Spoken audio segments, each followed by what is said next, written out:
Hello from New York, I'm Chris Hayes. With me this morning, I have Josh Barro from Bloomberg Views The Ticker, Sarita Gupta from American Rights at Work, Monica Yoon from NYU's Brennan Center for Justice, and Alex McGillis from The New Republic. Great to have you guys all here. And we're talking about what you can do in your workplace in terms of political activity and what the boss can do in your workplace in terms of political activity and what he can and cannot compel you to do. And we have a whole variety of examples of employers pushing donations to candidates and where that line is, and then also sending emails or notes to their employees saying you should vote for this person, which I think we all agree is First Amendment protected speech. But then let's talk about what is, as we get closer to the red line, right? It's clearly illegal, Monica, if I'm not mistaken, to say, if you don't vote for this person, I will fire you, right? Yeah, there are kind of voting laws that protect against that. Okay, so that's illegal. Now the question is, you come in and you say, today, for your job, you're the middle manager in Chris Hayes Industries, today, we're all, as part of our work, going to go knock on doors for candidate A. Yeah, that's much less clear, and I think in most jurisdictions that's perfectly legal. And you can kind of say, hey, look, as a company endeavor, let's go back our favorite candidate. It's problematic. A lot of it, though, you were talking about this 8-hour teach-in example prior to the break. And, I think that sort of behavior is inappropriate. I would hope that a company, employment policy would protect against that. But I agree with Josh. Once you try to legislate against that kind of behavior, you run into just really insuperable First Amendment problems. I mean, what do you say? You're not allowed to talk about, politics at a meeting. Right. You're not allowed to talk about politics, on company time. It just becomes... the problems with trying to legislate something like that just sweep up so much protected speech as to be... And Citizens United comes in on this, right? It's going to make it even easier to do the kind of coerced, requisite, going door-to-door kind of work, because that's, I think the FEC the Republicans on the Federal Elections Commission just ruled that they see this as giving company resources. Yeah, so there's a fascinating example of a public sector, a utility union in Hawaii actually favoring a Democratic candidate, requiring its employees to go do election activity for the Democratic candidate. So it's a union, it's a Democratic candidate, and it's a 3-3 split on the FEC. The Republicans all said it was fine, and the Democrats said it was not fine, because they're all thinking about the category of employers more broadly. Well, that's why I said it's not clearly illegal, because it's hard to say with this continuing gridlock on the FEC that anything is clearly illegal within, outside of certain very clearly defined parameters. I mean, the FEC is unable to agree on what is legal and what is illegal. If this is allowed, it would have to be reported as a donation to the candidate, right? So I assume so, yeah. Some companies would be, probably most companies would be reluctant to do that, because then they would have to be on the record as taking their employees' time for this political purpose. But let me do something dangerous here, because I'm not a lawyer and you're a First Amendment scholar. But to push back on this, we can't start legislating this thing, right? I mean, it just seems to me that speech in the workplace and speech in the workplace that emanates from the top down. Has a different kind of fundamental quality. I'm not sure the way that we kind of legally acknowledge it, but there are ways that we legally acknowledge it in other places. In labor law, right? We do have restrictions on what the boss can say in the Wagner Act, for instance, because we recognize that speech is actually speech that comes with an authoritative force, a coercive force, that's distinct from the speech that happens outside that environment. Oh, yeah, and definitely in terms of Title VII, in terms of employment discrimination, you can't, I as your supervisor, there are things that I can't say that I would be able to say were we peers and just kind of talking in the workplace. Right. But I do What's an example of that? Let me think off the top of my head. Hey, you've got to come out with me tonight, or else, you're... right, You absolutely have to go to this party. Right, exactly. Although there is this issue of, we were talking about this before, whether in some industries you could argue that there is a shared interest between the employer and the workers, where it's the employer. So let's take the example of this recent story in the New Republic about the coal company. You got this coal owner who's just relentlessly telling his employees Barack Obama is going to take your job and kill your industry and destroy coal. And there's literally banners up everywhere. You're driving through these beautiful rolling countryside, and there's suddenly huge banners saying "Save Eastern Ohio, Stop Obama." And it's true that Obama has been, will be tougher on the coal industry than Mitt Romney will be. In some, not as much as Bob Murray thinks, but he will be. So in that sense, Bob Murray's just telling his workers, look, we have a shared interest. We have shared interest. On the other hand, the fact is, on the other hand, there's all sorts of other reasons why these workers, it's in their interest to, perhaps vote Democratic, say mine safety. Right. This is a coal company that had a huge accident a few years ago out in Utah. 9 people died. Arguably, there will be stronger mine safety enforcement under a Democratic administration. So, but there are, it's a little gray. I mean, there are legitimate, clear reasons for a coal employee to vote Republican. Yeah, I think another great example of this was in the Nevada Senate race in 2010. We have this email. Yeah, these emails among executives at Caesars Entertainment, which owns almost half the casinos on the Las Vegas Strip. This is a Harrah's VP, yeah. Right. So among the executives and with them and the culinary union, a coordinated effort to get as many workers as possible out to vote for Harry Reid and saying, well, you have the email. Yeah, so this is email from Harrah's VP for Public Policy and Communications, Mary Bell Batcher, to other Harrah's executives referring to Senator Harry Reid. She asked me to reach out to you to please do whatever we need to do to get the supervisors to know there is nothing more important than to get employees out to vote. Waking up to a defeat of Harry Reid November 3rd will be devastating for our industry's future. I know everyone is working hard, but somehow the effort is not getting through the ranks. And they're talking about something very real here, which is that the influence that Harry Reid has as the majority leader is very good for the casino industry, both for people who own casinos and people who work in them. Right. When Congress periodically talks about banning wagering on college sports, that's something that would be against the interests of people on both sides of this equation. And so I think that I don't think it's unreasonable for them to get together and say, what can we do to organize politically for the interests of our industry? I think it's different from an executive who's basically just wants a lower tax rate that's beneficial to him and not necessarily to his workers. I don't know if there's a legal distinction, but I think there isn't a legal distinction. Right. Yeah, right.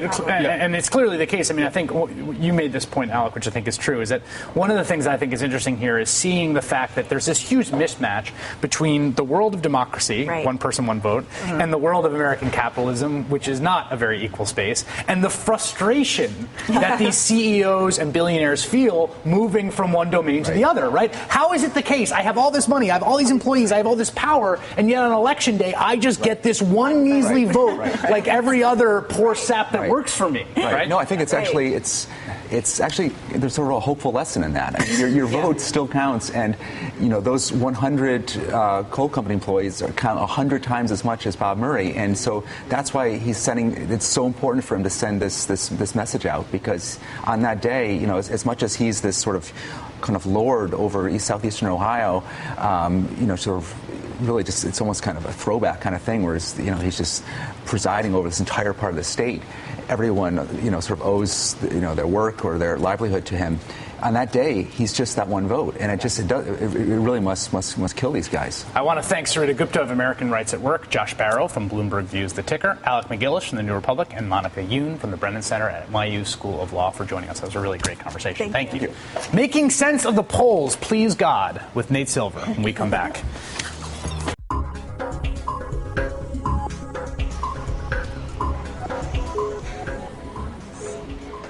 Gallup's daily tracking poll puts Mitt Romney leading President Obama by 2 points nationally among likely voters right now. But Gallup's is just one of dozens of different types of polls that are published every week. The polls, released at a dizzying speed and often with contradictory data, are enough to drive a person insane. And yet no one, including myself, can seem to look away. Republicans infamously questioned, or rather freaked out, over several polls released prior to the first presidential debate showing a sizable lead for President Obama over Mitt Romney. That begs the question, are these polls dishonest? No, look, we endow them with a false scientific precision they simply don't have. These polls, I don't even pay attention to them. Polling is very good at saying how you're going to vote. It's very bad at saying who's going to vote. And the models these folks are using are crazy. These two polls today are designed to convince everybody this election is over. Now, Democrats engaged in their own form of polling hysteria earlier this week, questioning the methodology of Pew Research Center poll released Monday that put Romney up 4 points over Barack Obama. Both parties, much like the American people, have a tortured emotional relationship with polling, simultaneously obsessed and maddened. So why do we continue to listen? And even more importantly, this is really important, what are the polls actually telling us? Joining us at the table is Nate Silver, author of a great new book, The Signal and the Noise, Why So Many Predictions Fail But Some Don't, and also founder of 538, the go-to place for analyses of political polling, now published on the New York Times website. Maya Wiley, founder and president of the Center for Social Inclusion. Zephyr Teachout, professor at Fordham University School of Law. And David W. Moore, author of The Opinion Makers, an insider exposes the truth behind the polls, a senior fellow at the Carsey Institute at University of New Hampshire, and a former senior editor at Gallup, where he worked for 15 years. It is great to have you all here. Okay, let's begin. Nate, this is a quote from your book. And the book is not about polling. It's about prediction in a very broad sense across a range of domains. Really interesting stuff about how we use data to make predictions, and how we, as we get more and more quantity of data, how do we identify the data we actually need, which is exactly the problem we have in polling, because there's more and more polls and they drive you nuts. Okay. Not only does political coverage often lose the signal, it frequently accentuates the noise. If there are a number of polls in a state that show the Republican head, it won't make news when another one says the same thing. But if a new poll comes out showing the Democrat with the lead, it will grab headlines, even though the poll is probably an outlier and won't predict the outcome accurately. We just saw there was an Arizona poll that was just out showing President Obama winning Arizona. Yeah, it was a big story. You know, it had Obama up 2 in Arizona, which is a really unlikely result given where the election is at nationally right now. It's from a good polling firm, but even a good pollster will have the outlying poll occasionally. But of course, that makes for a big dramatic story. You can write a whole storyline around, is there a new swing state in play? When the reliable poll that says the same thing as the other 10 polls usually doesn't get very many headlines, even though that's where the real meat of the story is most of the time. Okay, so the first question is, how should we be responsible consumers of polling data? When there's, I mean, aside from going to 538.com, which you can say that, but what should we do when there's 15 polls that come out in one day? Like, what should we do? So, this is a little bit self-serving, right? But we update our website once a day with the polls. I think it's about the right kind of temperature level you should have for how often you should be reading the polls. I mean, you literally have people on Twitter who are trying to critique every poll in real time, and there are days when Obama will get 4 good, 5 good polls to start the day, and then you have a run of Romney polls that are equally good for him, right? People perceive patterns in random noise all the time, right? So at least if you sit down at the end of the day and kind of digest everything, with a Coke or a whiskey or whatever you want, right? Then you have some time to have more perspective, and we have had some very important and dramatic days recently with real shifts in the race, but most of the time, especially during the summer, it all adds up to basically nothing. It was the same story day after day after day. Well, I think it's important to take a look at the average of polls, and I think that's essentially what happens at 538. And there are other sites, that Real Clear Politics does, and Mark Blumenthal at Real Clear Politics, and so on. And I think one of the things that we really have to be careful about as consumers of polls is that you can't trust any single individual poll. Even if you look at Gallup and it's been doing its tracking poll, that's fine. At least you get a trend. But if you take a look at Gallup and you take a look at Pew, they found conflicting results by a difference of 6 percentage points in who in the lead. So you can't trust any single poll. You really do have to go to the average. That's right. Do we know more now that we have more polling? I mean, is it the case that we have a more accurate sense because there's a larger body of data and we can aggregate over that body of data and we can average it out? Sitting here 25 days before the election, 24 days before the election, 2012, am I in a better place? Am I measuring something more accurately than 20 years ago? So we had pretty good elections in 2004, 2008, where the polling averages were very good. 2010 was pretty good for the most part. Although one scary thing I've seen in the data is that pollsters are becoming less independent from one another, where if they see RCP, Real Clear Politics, and 538, here's their average, that must be right. We don't want to be outside the consensus. And so you see some polls kind of magically that are out of consensus converge toward what everyone else says. That's terrifying, right? If you're observing a phenomenon, we in Real Clear Politics, we don't want to have an effect on the experiment that we're trying to observe. And so so although on the one hand, look, there are some bad polls out there. I don't want to be too much of a critic about an individual poll and scare the pollster into changing its methods, apart from what it gets just from the scientific sample that it's taking. Maya, yeah, I was curious about the issue of cell phone only users, because I know that one of the issues that people are raising around the accuracy of polling is increasingly people are only relying on cell phones, and that so much of polling happens with conventional landlines. And I know for communities of color, communities of color are much, much more likely to only be cell phone users. So does that skew results, or do you think there's a pattern? Truthfully, that's not a problem. It's because the major pollsters are all incorporating cell phones into their. The major ones do. Some of the ones that use what are called robo-dialing methods. You're not allowed to use a robo. Survey USA uses about a third of it are cell phones. But my so it is robo-dialing or automated dialing doesn't necessarily preclude it, as long as for the cell phones you have live individual, right? Because you cannot robo-dial cell phones. This is just right. But it's a cost issue, isn't it? Because I thought like half of polling is now news outlets, and that they can't afford the news outlets cost. have realized that you can't make a credible claim related to taking a scientific survey if you don't call people who have cell phones only. It's about a third of the population now, and also there are a lot of people like I technically have a landline. It came with my cable package, but I never use it. Right? I have my ringer turned off on my landline. I want to talk about what polls are good at predicting and what they're bad at predicting, and move from polling as a way we understand about elections to polling as a way we take the temperature of the American people right after this. Talking about poll mania and the way that polls have just completely suffused our whole political culture. The sheer quantity have shot up. I think a lot of us spend a lot of time. I was saying just during the break that it's like when you're a sports fan, and it's like I don't know, you're walking around on a Wednesday and you feel like down in the dumps and you forget why, and then you remembered it was because the Cubs lost the night before. It's the same thing with polling, right? It's like, why do I feel out of sorts? It's like, oh right, that really bad poll number that came in. Here's an annual number of mentions of the phrase opinion poll in U.S. newspapers and wires from 1960 to 2006. This is fascinating data. Take a look at this chart. Huge uptick, right? We see it starting in the late 70s and 1980 and just goes up, and then it sort of goes with election cycles. But and my question here is, there's polling on how will people vote that it looks to me that if you aggregate all those polls, you come up with an average, are decent at predicting outcomes. Yeah. Then there's the polling, the whole other world of polling, which is what do people think? How do they feel? What are their preferences? Do they like this position or that position? And we cite them all the time here. I'm sure I cited them today. I'm sure we've shown up full screens. And my question is, are they measuring anything real? Like, what is that stuff that measures? You seem to have strong feelings, Zephyr. Oh, I'd actually be really curious to know, because what I suspect is that it measures sort of an instant reaction, and then there's a lot of research on deliberative polling that after some information, people's minds change. But even more so than that, when they're in a position of power, people have different opinions. So not just what do I think after learning things, but what do I think if I'm actually responsible for it? That's very interesting. And that, to me, is what we care about as citizens, is we want to know what would somebody think if you having this belief meant something, as opposed to it meant getting off the phone with the pollster. Yeah. Well, one of the real problems that we have with public policy polling is that a lot of people, probably anywhere from a third to a half, are unengaged on any given issue. Yeah. But the polls always use these forced choice questions. They say, do you approve it or disapprove it? And then they don't give you the say, or don't you have an opinion? And then even if you say I approve or disapprove of it, you may say that simply because you're in a polling context and you got to come up with something, and they don't measure intensity. And that's why you get. So for people who don't have an opinion, they're very, very much influenced by the way in which the question is asked, by the context. If you've asked other questions about health care, for example, and now you ask this question.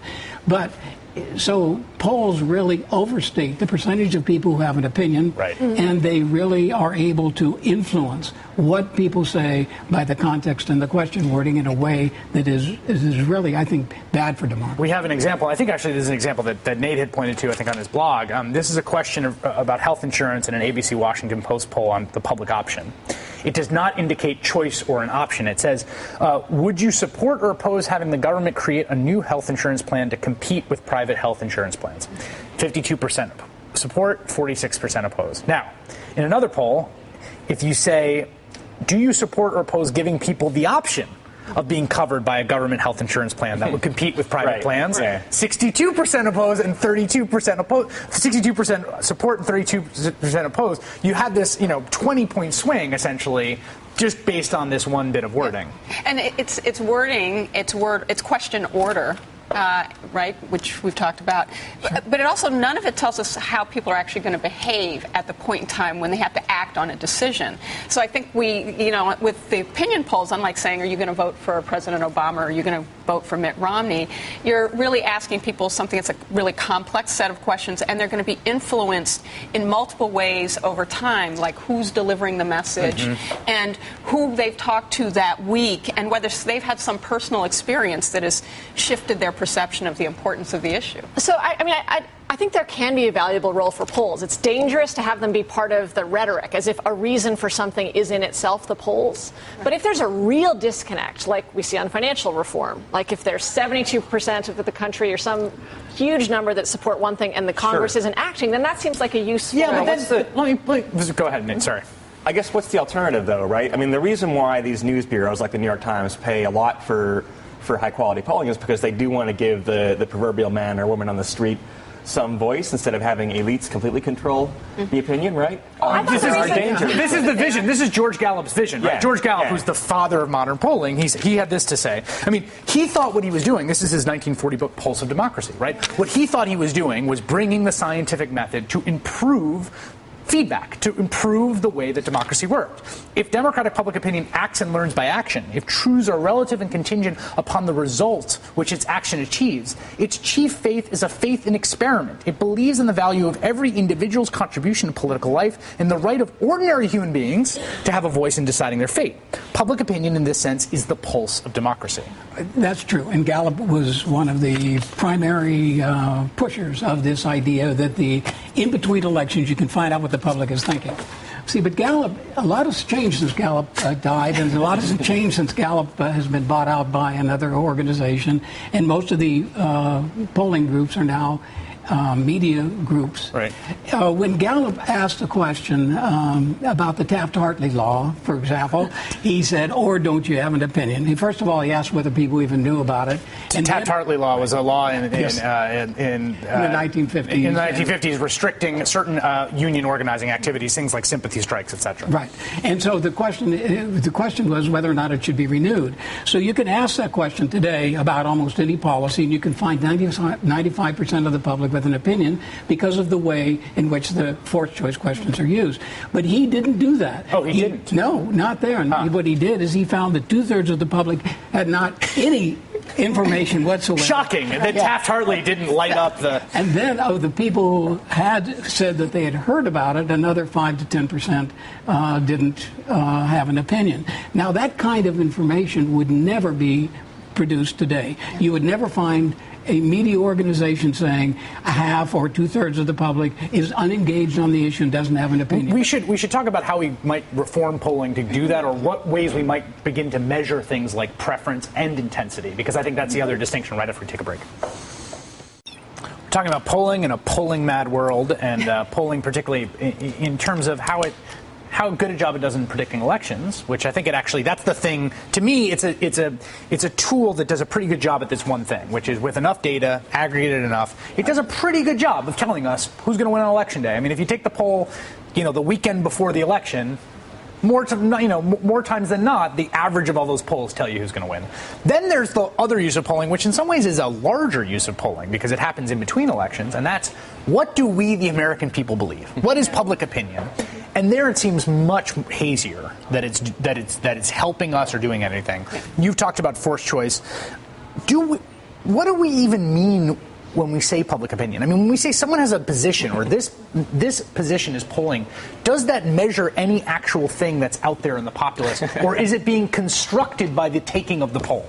Well, it measures how a select group of people respond to a question that someone asks, right? But people don't necessarily know as much as the Beltway media think they do about the issues, right? So, for example, we're talking on break. Cap and trade's a complex policy solution, for example. To climate change. I mean, it would be a way of capping carbon emissions, and underneath that cap, companies could trade those credits for emissions. So a pretty complex policy, even by kind of Washington standards, right? But there were polls on it saying, 50% of people support cap and trade. And then some other pollster went and actually did kind of a pop quiz where they asked, is this an environmental policy or a healthcare policy or a financial policy? And only about a quarter of people even knew it had anything to do with the environment. So in that case where there's not that much public discourse about an issue, the poll doesn't tell you anything at all. The other thing is that the people who respond to polls are likely to be heavier news consumers. Only about 10% of people, even for the best surveys like Gallup or Pew, respond now. For the worst, cheapest surveys, maybe 2 or 3% of people do. So you're probably getting people who are more informed. There's some selection bias in terms of people's level of knowledgeability. So I'm also worried about the fact that polls tend to go to a likely voter pool. So when they identify who they're going to find to ask, they're looking for likely voters, which means increasingly in this nation we're probably undercounting and under-asking people of color and low-income people who are also the fastest growing demographics in the country. Well, with respect to likely voters, I think that's really true when you're talking about elections. But it's not real. It's not true for most of the major media polling organizations when you're not talking about elections. I think maybe Rasmussen always does likely voters, and I think NBC Wall Street Journal for a while did only registered voter. But other public opinion polling. Most public opinion polling is adults, the adult population. So it's not so much that, but it is the fact that so many people are unengaged on issues that the pollsters don't want to recognize that they can really get big differences. For example, the difference between a bailout and loans to the auto industry found big differences in the results. Sorry. So what I would want to know then is, you're sophisticated pollsters. I'm not. If I look at a public opinion poll like Cap and Trade, what are the 2 or 3 questions I would want to know whether, ask it's useful. questions of it. Whether it's what should we useful. be asking ourselves when we see a poll about public opinion? What should we as consumers of polls or what's my certified seal of just throw this out? This is not information, or this is. The first thing you want to do is you want to see who did the poll, and I personally only rely upon the major media polls, including Gallup and Pew, and then the major networks, because I think for the most part, to the extent that you can get any objective information, you can more or less rely on them. But then the most important thing after that is what is the way the question's worded, because the question wording will absolutely affect what they say. But here's the question: it seems they all have forced choices, right? Why is it not the case that you have an industry standard to just stop having forced choices in public opinion polling? Why shouldn't we just have an industry standard that if you're going to ask people, do you believe in do you support or not support cap and trade, or do you support or not support a public option, or have you not heard of it, or do you not have an opinion? Because I think that just as the background, probabilistic bedrock that we kind of are operating on, that would help a lot. Well, there's no big. I guess there probably is like a polling conference, right? There are organizations, but it's a free country, right? And polls can use different methods, and sometimes ones that use less rigorous methods get more attention sometimes. But there's a give and take between. On the one hand, you see the industry trying to not, for example, look at robopolls or internet polls, and I think some of that is well grounded, but there's also some fear of competition. You can take a robopoll for a couple of cents per phone call now, where it might cost tens of thousands of dollars to do it the traditional way. So there's some element of protectionism as well. I was going to say, the really important thing is what you asked about earlier. What is public opinion? We're talking about the concept. And I think what's happened is that the polling industry, particularly the media polling industry, have determined that for them, public opinion is what our forced choice poll questions say it is. Mm-hmm. But I think from a political science or a politics point of view, it's really important to differentiate those opinions that people hold that they really want their representatives to represent versus opinions that people will give totally off the top of their head and not care about one way or the other. And this is where this argument that I hear a lot on the left, which you were making before and which I've made, where you say, financial reform. 70% of people favor financial reform, and Congress isn't doing. But those people don't care. They don't wake up in the morning they don't get into arguments at the Thanksgiving dinner table where their cheeks get flushed or financial reform. It's the arguments that make your cheeks flush, right? Those are the places where voters really matter. It's as much intensity as it is preference. And I remember seeing Grover Norquist speak about this once, where he talked about turning taxes into one of those issues, one of those gut visceral issues. And that's what representatives respond to. So I want to see, can we measure that? Sorry, right after this break. All right, we're talking about polling and what polling measures and doesn't measure well. And the question I asked before the break is making this distinction between preference and intensity. Zephyr, you wanted to say something about when we're talking about financial reform specifically. Yeah, no, we all fall into this rhetoric because this is the rhetoric, this is the currency. What do people think? But what it does is it also turns us, it's sort of more of a consumer model. It's a consumer model in a couple ways. Yes. One is you were comparing polls to Scotch earlier. The people are selling polls with high numbers in part because we get our hit off of these high numbers. Absolutely. And we have to demand sort of the certified humane polling model that you're talking about. And also it's locavore polling. Right, exactly. Organic polls. I'm not going to touch that poll. Exactly. Yeah. No, that's true though. And then I'm interested also in that it turns us, if we answer a poll question, that is so different than being a citizen on it, as you suggest. And if we want to have a portrait of society, we should accuse politicians if it turns out 50% of people don't know what Taft-Hartley is. Right. And use polls as a way to say, hey, you aren't doing a good job of educating the public. Well, we just did a poll on iMedia ethics for ourselves, and we did a poll on the bailout of the auto industry, or the way Pew phrased it, do you support or oppose loans that were given to the auto industry in order to prevent them from going under? And they got a big majority who are in favor. And Gallup said, do you favor or oppose the bailout of the auto industry? And they got a majority opposed. But when we replicated it, we got the same results, but we also then asked whether people would be upset if the opposite happened of what they just said. And the net result was that approximately half of the public did not have a meaningful opinion on on the policy at all. And the rest of them were about evenly divided between strong support for it and strong opposed. That was a better picture of the public. Is that a way of getting this? The question I left off with is this distinction between preference and intensity. And we see it in the way Washington works. The example we gave during the break was gun control, right? You can get people saying, 60% of the public favors some kind of gun control. It doesn't happen in Washington because the people who oppose it oppose it with vim and vigor and money and structure and institution behind them. Is there a way of getting a better sense of what public opinion is? Like, can we do better? Could we measure this distinction between preference and intensity? Not what do you say to a pollster, but what are you going to be voting on when you go in on November? Well, we have to. The reason polls work well for elections is because they literally are a yes/no question, right? Romney, Obama, or I guess Gary Johnson. But you have, two choices. Jill Stein, too. Jill Stein, yeah. And so for that, right, that happens to work well with the framework of the simplicity that we like when everything is a yes or no answer. But for most other public policy issues, there is nuance and there is complexity. So I think we have to demand more of ourselves, both, we both in terms of in the media and as the public, right, to be more tolerant of looking at different sides of an issue and admitting that it's not always easy to pinpoint what public opinion is, instead of wanting some poll result that explains everything. There is no way to do that. And what about the intensity, finding what people are intense about? Because it's both what, I think so much of what we're talking about is, issues that aren't resonating for people because it's not their bread and butter issue. And so these kinds of polls that are better at articulating what Americans are actually concerned about. I think we see this all the time. My suspicion is this is true on the deficit, right? This is something where people tell pollsters are worried about the deficit, and because it's a stand-in for, a bad economy or a kind of moral degradation or whatever you think it is. But I just refuse to believe many people are showing up at the polls on Tuesday, Tuesday of Election Day. Pollsters do a lot of times. Pollsters will ask, "Do you feel strongly about that or not strongly?" Right. The problem is they don't know what to do with it.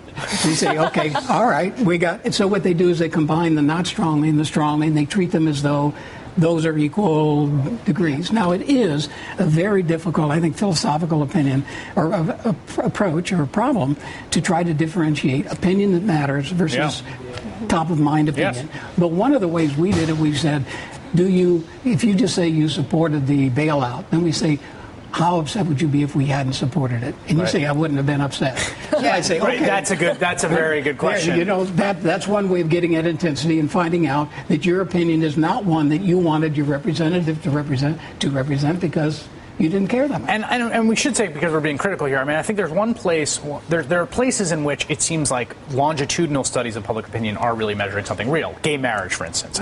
We've got a long data set on people's opinions, and it really does seem like, the polls are moving in a direction that actually is measuring a real shift in public opinion as an actual sort of fact about where people's opinions are. So it's not completely useless, but it's a lot more complicated than it looks. I'd love to revisit this topic again in the future.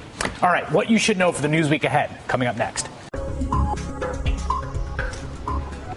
A quick update on the discussion we had earlier in this program with Staples founder Tom Stenberg, now a Romney supporter. Tom disputed my assertion that under Romney, Bain Capital turned from a venture capital model toward less risky leverage buyouts. Reporters from the Boston Globe, however, spoke with Romney himself about exactly this matter and reported in February that, quote, initially Romney thought that putting money into young firms, and they quote Romney here, quote, would be just as good as acquiring an existing company and trying to make it better. But Romney found that, quoting again from Romney, there's a lot greater risk in a startup than there is in acquiring an existing company. They go on to say Romney was much more comfortable in an environment where the issue wasn't whether an idea would pan out, but whether the numbers worked. He knew himself, knew that his powers ran less to the creative than to the analytical. He was not at heart an entrepreneur. So, what should you know for the week coming up? You should know that frustrated workers at Walmart have issued a remarkable ultimatum to one of the nation's largest employers. Stop retaliating against workers who complain about the company's conditions or face a one-day labor action on the Friday after Thanksgiving, typically the biggest single shopping day of the year. The announcement came a day after Walmart workers in 12 states walked off the job in a one-day action, and in the wake of labor actions by employees of Walmart contracted warehouses in California and Illinois. You should know that while Walmart is a massive, powerful corporation that has thus far ruthlessly suppressed any labor actions, its supply chain is quite vulnerable to work stoppages. So you should know this could get interesting. You should know that Arizona Republican Representative Jeff Flake, who is running for the state's open Senate seat against Democrat Richard Carmona, denied during their debate this week that he signed Grover Norquist's infamous no tax pledge. You should know that, according to Norquist's own group, Americans for Tax Reform, Flake has indeed signed the pledge. You should know polling in Arizona shows a surprisingly close race between the two men. You should know that 170 workers at the Sensata factory in Freeport, Illinois, stand to lose their jobs at the end of the year when Bain Capital, which owns their firm, closes the plant and ships the job to China. You should know the workers are asking Mitt Romney, who's made hundreds of thousands of dollars off of Bain's investment in the company, to use his influence to save their jobs.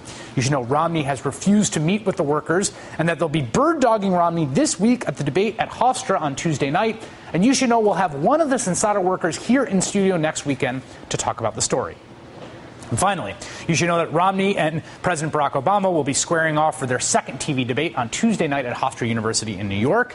You should know the format will be a town hall with undecided voters posing questions to the two candidates. We will, of course, be covering the debate here on MSNBC. You should know special coverage begins here at 8 p.m. Eastern and will be anchored by Rachel Maddow and Chris Matthews, along with Al Sharpton, Lawrence O'Donnell, Ed Schultz, Steve Schmidt, and yours truly. And you should know I'll probably once again sell out and wear a tie. All right, I want to know what my guests think we should know for the week coming up. Dave Moore, what should people know? Well, next week in the debate is going to focus on foreign policy, and most pundits would tell you that the foreign policy is not very important in an election because people focus on domestic policy and on the economy. But what I would say is that you should know that foreign policy, while the substance may not be important, the way in which the candidates portray themselves, whether they portray themselves as knowledgeable, informed, competent to be commander-in-chief, is very important. That's interesting. And is extremely crucial, particularly in this next debate. Very interesting. Maya Wiley.